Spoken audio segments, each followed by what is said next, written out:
Alright guys, I'm gonna go over this real quick. I'm gonna upload this to YouTube, so... Hey guys, welcome to this quick review of EG versus Liquid. I'm not gonna do it with game 1 because it was a pretty long game, and it was a pretty throwy one from what I saw. So I would rather do it with this game, which I haven't actually seen myself yet. So I think that this would be pretty decent to look at. I'm just gonna try to do this in like 2 times to 4 times speed somewhat. I'll still answer some questions in the chat, by the way, so you can still answer some. That's fine. This is not the most try-hard video. So EG won the first game, and I think EG were Radiant. Liquid were Dire. Liquid actually played a Chaos Knight game, which took very long to finish, but it was kind of in favor of EG the whole time through. So let's look at the banning stage. You have a Brood, Wisp, Klingspan in the Silencer, Enge, and Weaver. The only one that kind of stands out here, I would say, is the Klings. Brood just seems like a hero you need to ban against Liquid.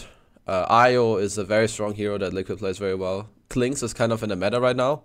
Silencer is picked a lot because ease of execution and a lot of core heroes that rely on their escapes. Podam, Weaver, overall supports being spellcasters. You have Enge, blatantly broken hero, and you have Weaver. The reason that heroes like Weaver and Klings and Enge are so strong is that you can put them in so many lanes, they're hard to counter, and they're very strong laners by themselves.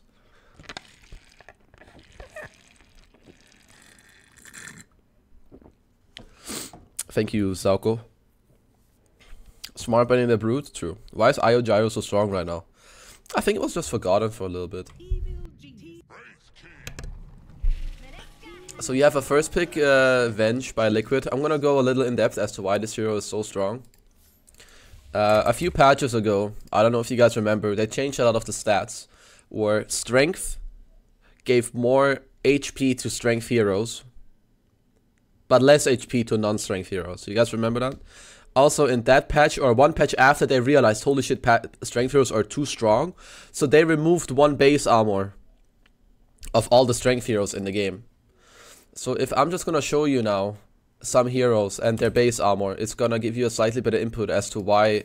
So first of all, they buffed Venge a lot lately. Like, her spells have been buffed. It doesn't show up here, but they buffed the wave a lot. They basically made every spell really strong, level 1. Like, the aura is good, it's 12%. The armor reduction and the damage is very high on this. The cooldown is low, the mana cost is low. So all of his spells are really good 1-point wonders. Like 1-point value, let's put it that way. Now, if you look at certain heroes that are in the meta right now and their stats, I think you have to do this. You have 1.9 base armor. Yeah, okay. You have 1.9 base armor on Wraith King. You have 0 something base armor on Tiny. Even other heroes, let's say Sand King. Sand King has 2. Legion has 1.9. Abaddon has 0.7. Axe has 1.2. Like, none of these heroes. Brewmaster has 1.5. CK has 3.2. Like, Clock has 1.1. You guys get the point.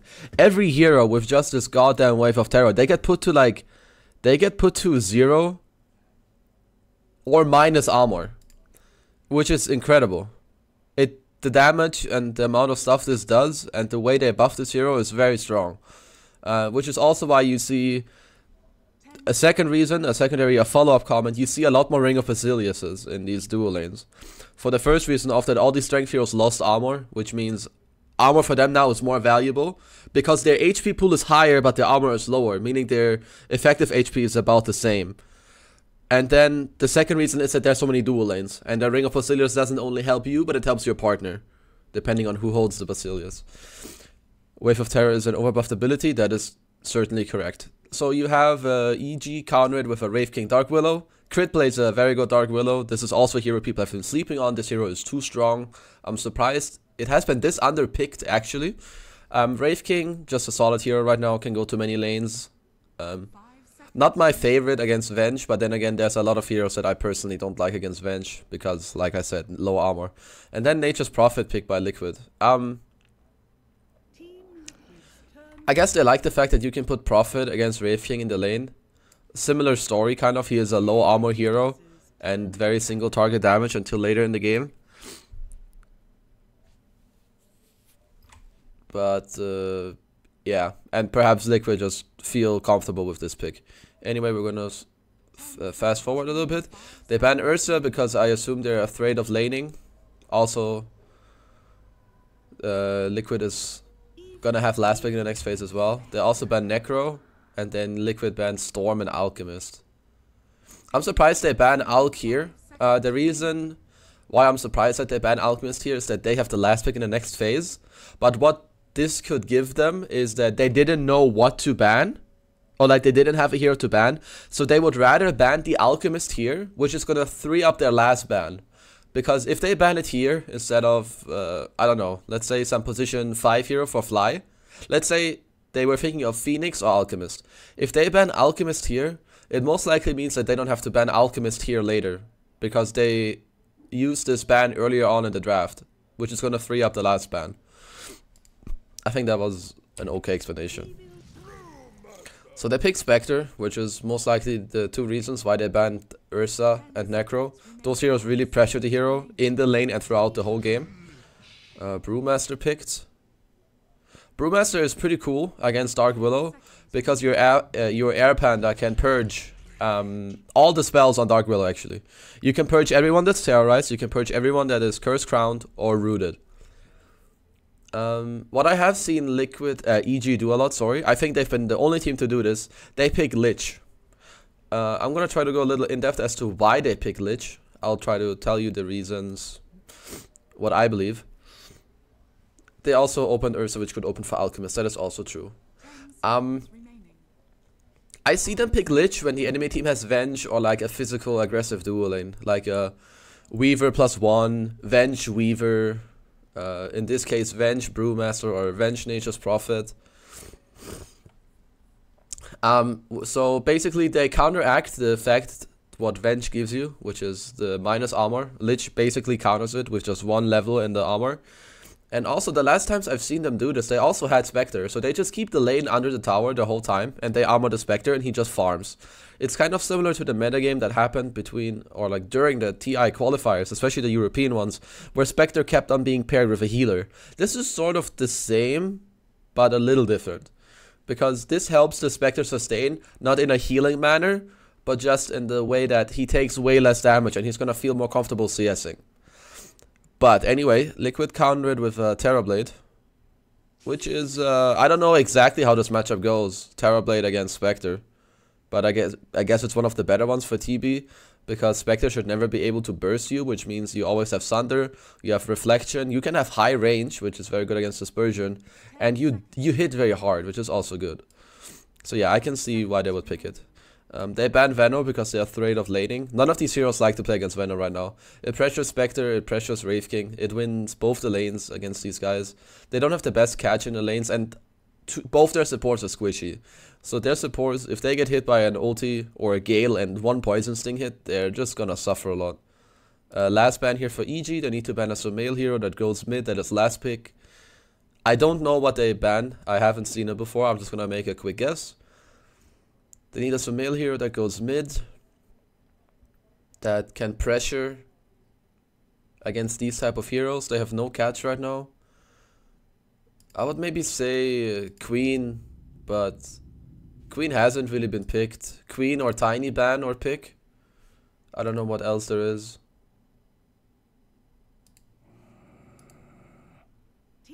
Tiny ban, Viper pick. Ooh, that's disgusting. So it's a mid Viper. They need to pick something that goes against Viper mid. But they did ban the Tiny. I think this would have been a good pick for EG indeed. If you're EG here, how do you counter this? Because you do have to counter pick against this Viper. They do have 1 minute to think about it. It has to be a Sumail hero. Klings is banned. Storm is banned. Zeus is not good. I'm actually uncertain what you pick here. Bad Rider is really good against the Radiant lineup, but I don't think that's a Sumail hero. That's something I would ask for, that hero here in this position. I can't think of anything else than Queen of Pain.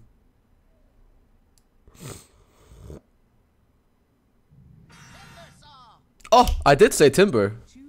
But I did say Timber, right? I said Timber could be dope here. But I didn't expect it against Viper. So Timber Viper is an interesting matchup because in the lane, Timber is actually... Timber doesn't care in the lane about Viper unless the Viper gets a lot of help. But later on in the game, Viper can be really strong against you. Because if you get stunned, he puts the puddle below you and your spell breaks. And, I mean, Viper was mainly picked here because it's not the easiest to counter in the mid lane. And her passive... is really good against Spectre. It can take off Dispersion and Desolate. Anyhow, that took a pretty long time here on the draft. So let's see how this game works out overall. You do have Wraith King and Dark Willow here in the top lane. You're gonna have Gyro and Venge in the off lane. Spectre Lich. So like I said, EG are content with farming bottom lane. They're gonna deny creeps, they're gonna armor the Spectre, and they're gonna hope to do well here. As in top lane, this should be a dire favorite lane. This should definitely be a dire favorite lane. The Treants are really strong against both these heroes. Neither of these heroes have high armor. There's 2 and 1.9, which means the Treants do a lot there. It doesn't remove existing stacks. Yeah, that's true. That was pretty bad by Kuro. That was actually very bad by Kuro. Because this is a lane, if they just play on range and harass and they keep sending Treants at them, they win this lane. It's one of Dark Willow's weaknesses. She doesn't deal AoE damage. She doesn't deal well with summons, nor does Wraith King. As mid lane, I think both heroes should farm. I don't know if this favors anybody really. Like I'm saying, both of them should farm here. Bottom lane, both teams should farm. I'm not sure why people go for the passive level 1 in these type of lanes. Passive level 1 is the most efficient spell if you get to hit people. So maybe that is why. Because it's not a double damage hit. It's a 230% crit damage hit. So they did hit once. It also makes the enemies miss. But in a metagame like this, I think you nearly always want to go Haze level 1. Because it's so much about CSing that you fuck up the Spectre CS. But let's see how big of a difference it actually makes. Spectre has 2 CS right now. He's gonna get level 2 somewhat soon. It just depends on how well they can deny without having Haze. And they're doing really well. So yeah, never mind. Oh, he didn't... I don't like this. Not having Haze level 2, I think this is a mistake. Obviously, Mind Control is a very good player. He won TI. He's probably a better player than me. But I personally would have to criticize this move, as I believe it is not ideal. But this just depends on playstyle. They might think that they can be aggro with the QE.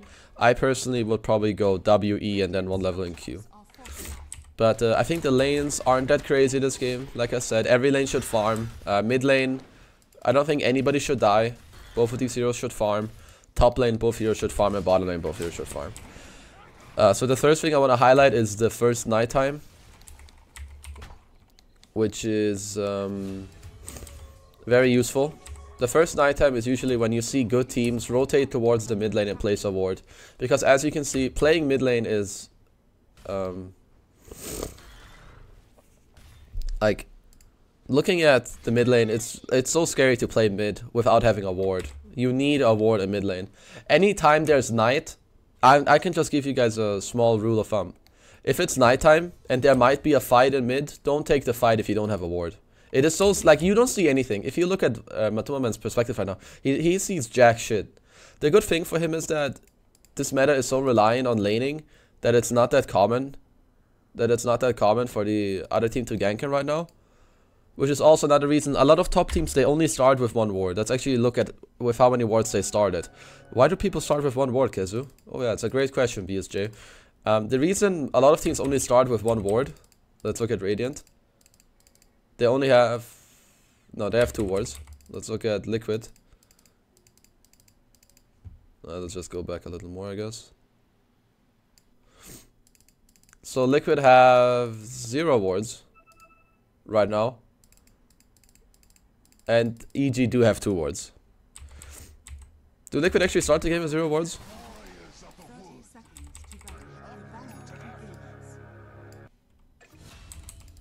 As you can see, Liquid actually have 0 wards on the map.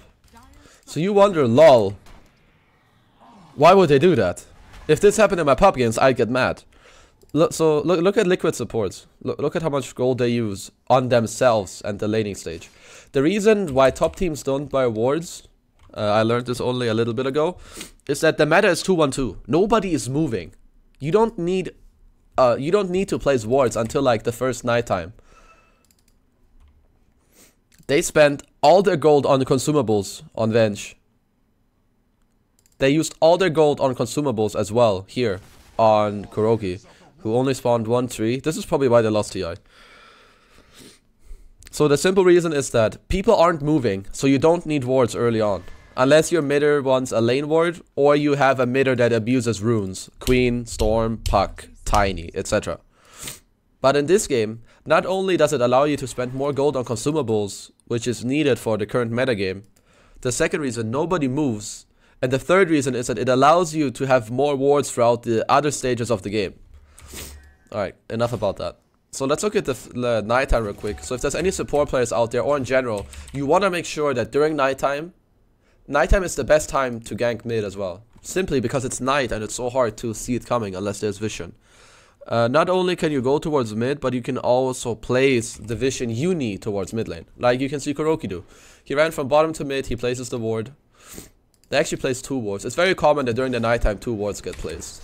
But so far nothing really special is happening. There's some laning going on. Like I just...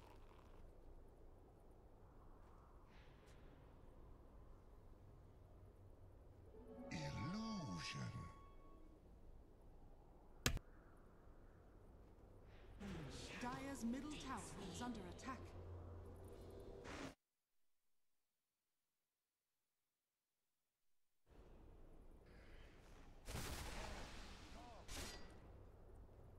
Dire's middle tower is under attack. Of course that's not true. Like in the LGD game yesterday, FY went nuts. But this game, you have a Dark Willow and a Lich support. These guys are not moving, so it makes a lot of sense. A rune ward submits not value. That's what I said. It is value, but it depends on your mid hero. You have a Viper in this case. No, who cares if this guy gets a rune or not? Mid tower took a lot of pressure. Oh, the wards are a bit bugged now. So if you look at Radiant, they also placed a couple wards during the nighttime. Matumba Man is... I mean, both heroes are just farming their brains out in their mid lane, really. I'm gonna start watching the game from like 8 minutes on or something, like when the laning stage kind of starts to fade away. Both heroes are farming a lot bottom. Both just hit level 6, which means EG is gonna look for a haunt play soon. Alright, so we can start watching the game normally now and say some things that actually matter. So if you're looking at EG here, you definitely want to try to use a haunt play right now. Preferably not to only get out, but to... Get out's pretty bad. Your first haunt, it's very normal that you do this type of play, where you collapse on the other side of the map so that your Spectre can get in. Not only is it gonna be a kill, but it also allows your Spectre to do a natural laning change, which you want to do. Liquid did the best play possible. They collapsed on the Spectre before the play was able to be done. As now they're gonna look to dive Sumail here, who's most likely gonna die. If you have Viper there and some stuns that lock him down in the Pado and the Q spell, you definitely will die. But currently, the game is looking fairly even. Bounty runes are about to spawn. Fairly normal with what's happening right now. You're gonna see EG play in the dire side of the map and vice versa. I think Spectre should kind of go towards top lane and farm there. Unless he feels comfortable farming neutrals. He should get a level in Desolate, I think, next to... That's gonna make it like more efficient for him if he goes a 3-1-2 build now. Okay, I personally disagree with this, but whatever. He's the better player. He's the carry boy. He knows what he's doing. Wards are a bit bugged now, it seems. Like they don't show the correct thing up. But like I said, you're gonna see Radiant play in the top half of the map. It's just natural for them right now. They're getting a lot of tower pressure as well. As in the meantime, you have Timber alone bottom. He's gonna do this basically just to apply pressure. Preferably he doesn't die making these moves. But if he dies and it takes a while, then these deaths are not bad. What I've seen happening a lot more lately is that people play 3 lanes. So you have Spectre in mid, Usually it's a 3-1-1 split. You play your 3 strongest heroes together, or the 3 heroes that can apply pressure, maybe hit a tower. And then you have your other 2 heroes, mainly 2 core heroes, that just run around alone and try to apply pressure. Like this guy, he's gonna keep on going bottom and just push it out, I assume. And if they wanna kill him, they kind of need split plus Viper plus 1 to kill him.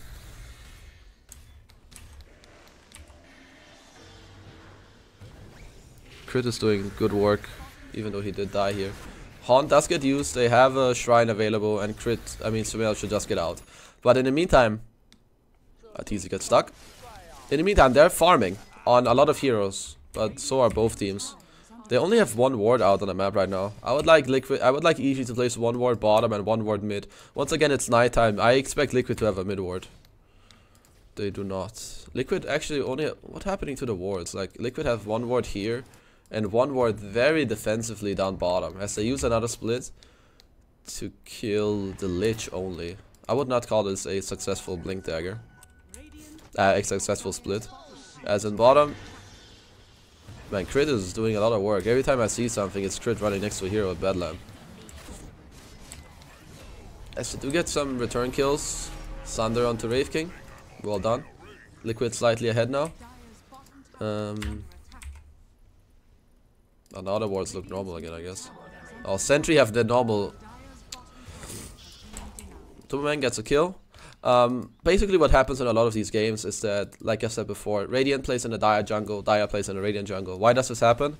Because it's so natural for these sides. Like for Radiant, it's so natural to take this tower, or it's so natural for Dire to do the same. You kind of want to do it to each other, because once Radiant takes this tower, they want to control the jungle of Dire, which means if you're Dire, you want to, in order to not lose complete map control, you want to take this tower so that you can do what Liquid is doing now, which is farm. EG's jungle. You have to be a little bit careful with how much you let these cores farm, because TB is taking off pretty badly right now. He is about to have a Manta in not too long, really. This is a nice smoke by EG. I don't know if it's gonna hit someone. Yeah, that's a very good smoke. They all showed here, then they wrapped over around while still showing 1 guy in mid. Let's just look at EG's vision right now. I mean, is it bugged or can I not? No. EG has a ward here, the other one faded. As mid lane, Wraith King. He has reincarnation in 2 seconds. But he will not make it out.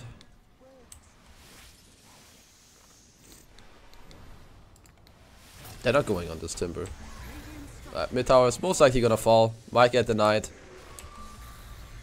Every time they have Haunt, they're gonna try to get our TZ involved in the game. Somebody is in this. Mind control. He's going Vlads on the Brew. I really like the Vlads because it's gonna allow them to Rosh earlier. It's gonna help him a lot. And most importantly, it helps the TB massively. They're making some really good moves on Miracle. EG here. They're doing this really, really well. Nice terrorize just to secure the kill, make sure he doesn't get the Sunder off. Let's look at EG's response in this. Oh, sorry. Liquid's response in this. They take some bounty runes up top. They're gonna try to push.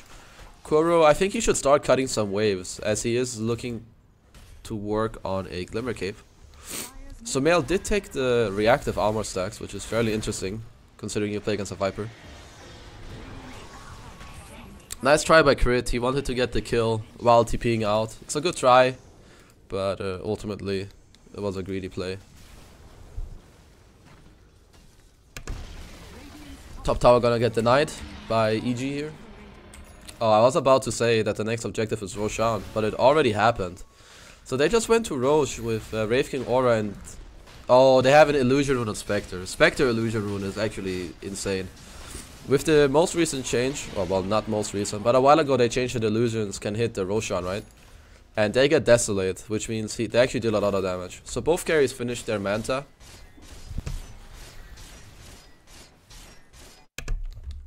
Which is really good for both of them. But Spectre does have an Aegis now. So EG should kind of look for a smoke play right now.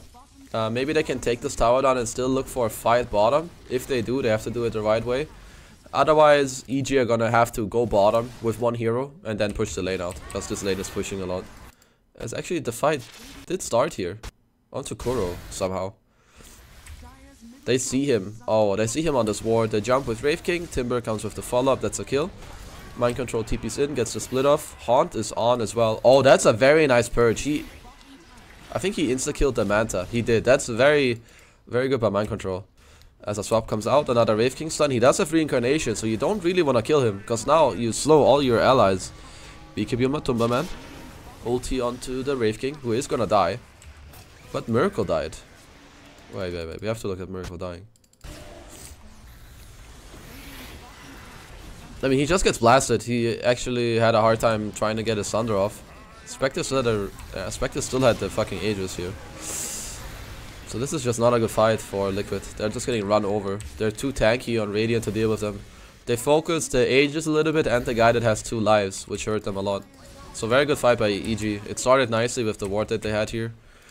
Let's look at Liquid's vision real quick. Liquid have 1 ward in their jungle, overseeing what's happening there. And that's actually already it. I think Liquid should try to cut some waves more. They have TB, they have Nature's Prophet. They should try to make use of it. Whereas EG's vision is 2 wards up top. I would like to see EG place 1 ward down bottom, because this is where I think Liquid will still play a little bit themselves. Alright, Mind Control is a dead hero, as is Kuro, as is GH, as is Matumba, man. Oh, that's not good.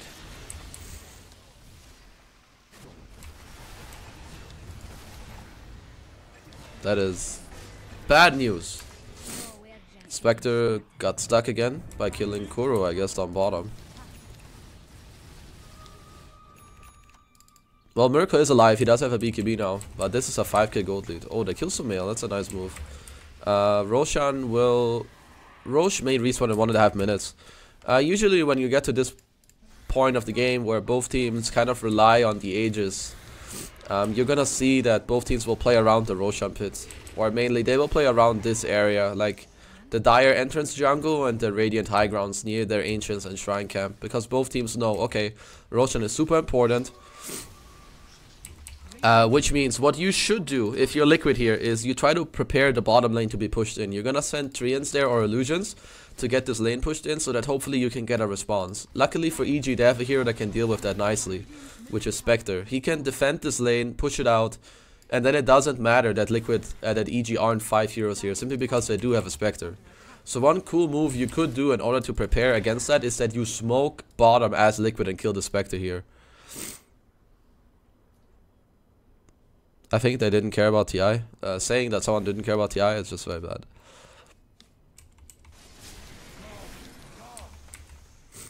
EG has very defensive wards right now.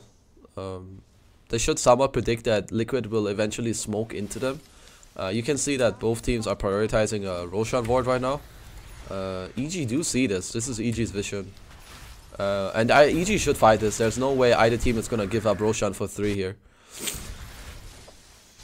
I believe he's sending out... Yeah, he's sending out his... He just got his AC. This is great timing, at least for S4 personally.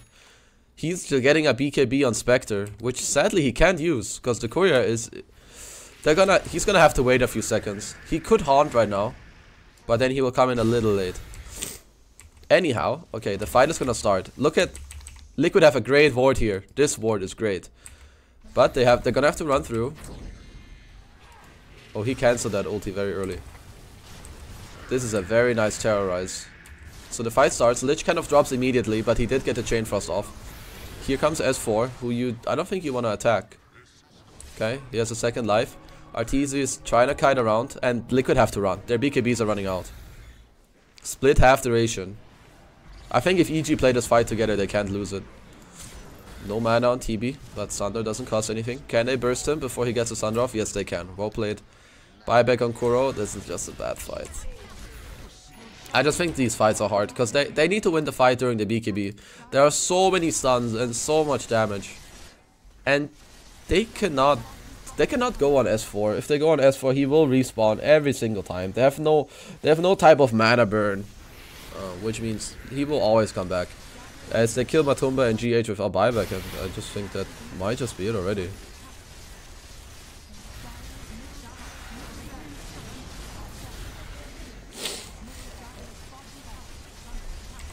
And that's actually the game, I believe. Nothing too special. Just gonna fast forward it. And that is indeed the game. This is how Liquid lost TI. Alright guys, I hope you enjoyed this little review on this game. I did it a little bit the other days as well. So if you guys like it, make sure you subscribe, make sure you check out the other videos. And yeah, I hope you enjoyed.